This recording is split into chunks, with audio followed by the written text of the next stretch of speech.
After 15 months of turmoil, the long-awaited news is sinking in that Israel's war in Gaza appears to be almost at an end. The Prime Minister of Qatar, a go-between in peace talks, announced yesterday it would come into force on Sunday.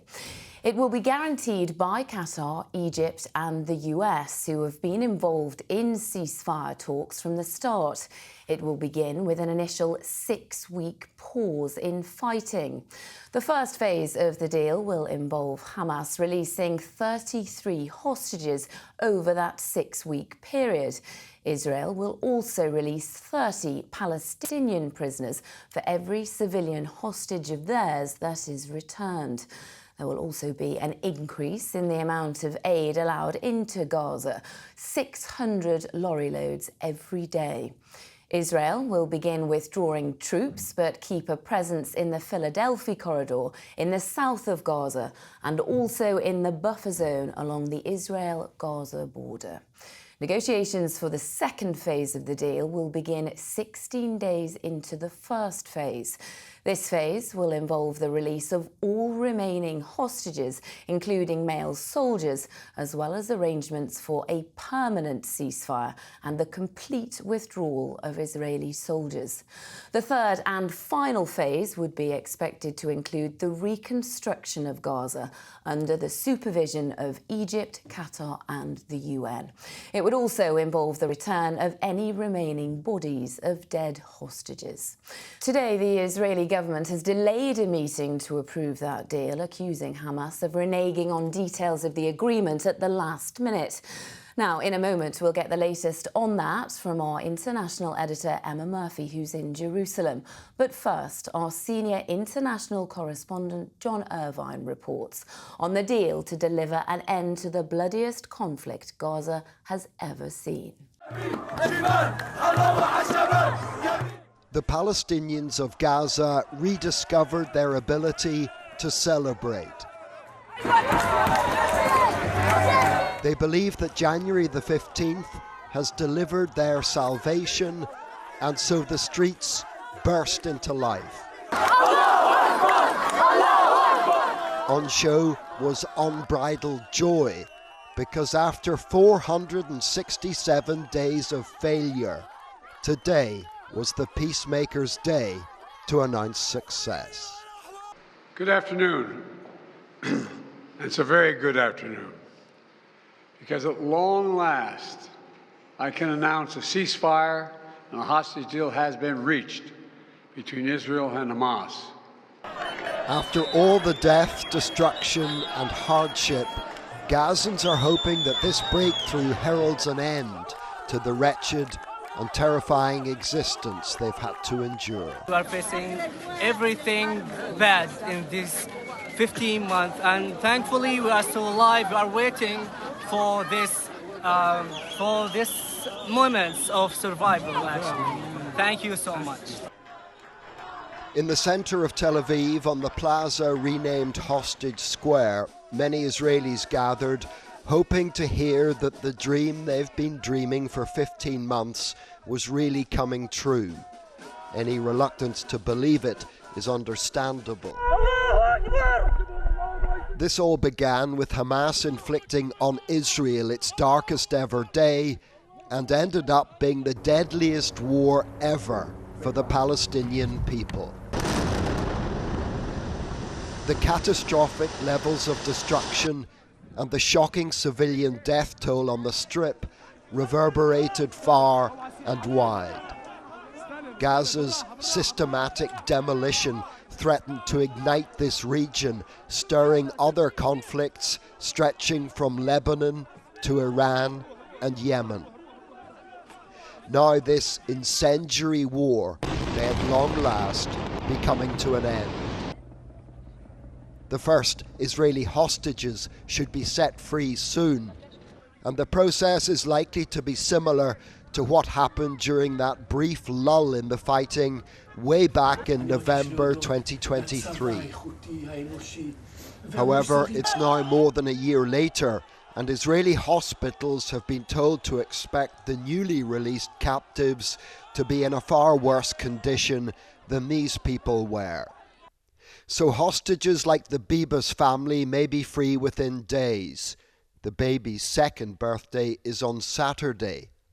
For relatives, the last few weeks of anticipation, being tantalizingly close to a ceasefire, have been another form of torture.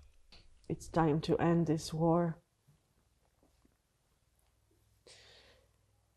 It's time to prove that humanity can win, and people who are taken from their homes in their pajamas will be reunited with their loved ones. Having been on the receiving end for 1 year and 3 months, tonight should be one of unbridled joy on the Gaza Strip. Their nightmare may be coming to an end, and something other than Israeli warplanes may soon be on their horizon. Peace and possibilities, perhaps.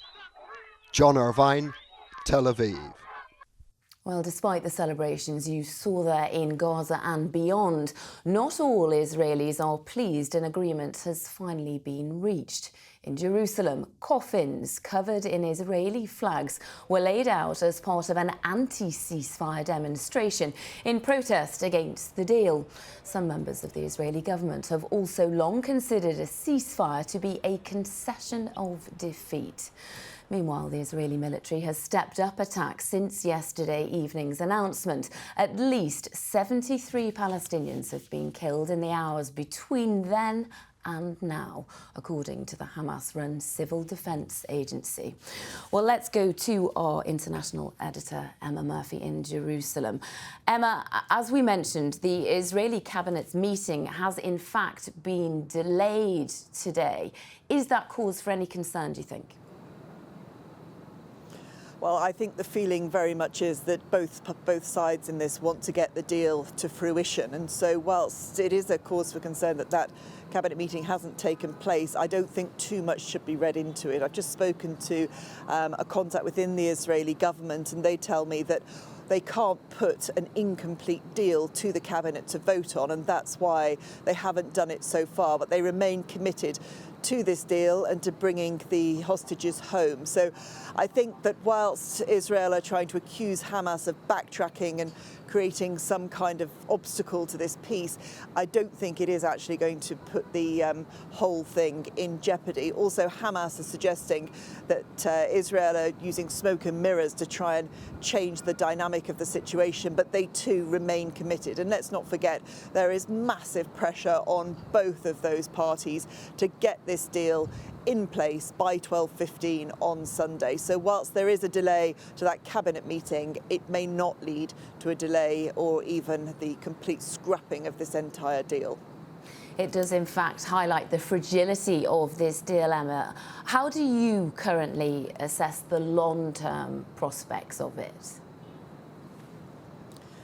Well, I think both the short-term and the long-term prospects of this situation are incredibly fragile. I mean, they have got to get this deal into place by 12:15 on Sunday. That in itself is a very big challenge, as we've seen this morning with all the backwards and forwards and the accusations being levelled between Israel and Hamas.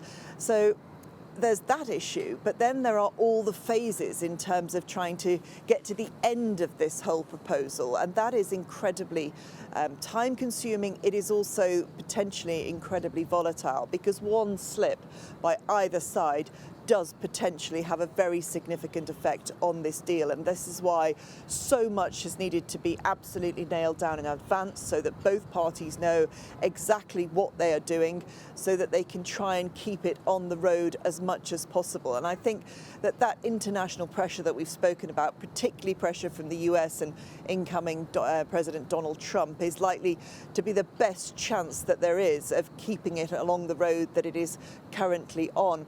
I think in terms of long term, it is incredibly questionable what this does. It's a transactional deal. It doesn't look greatly to the past, and it doesn't really look to the future. It's a deal about now, how to get that ceasefire in place. It is certainly not a peace plan, because what it doesn't do is address the issues that the Palestinians have with Israel, or indeed that Israel have with the Palestinians, not in the long term. And that is the only way that there can be any real peace in this region, that the whole situation gets looked at and gets addressed. Now, that is something that there may be an eye on in the future, but without that, and without a really concerted commitment to do that, it is going to be very difficult to keep a peace situation in this whole area.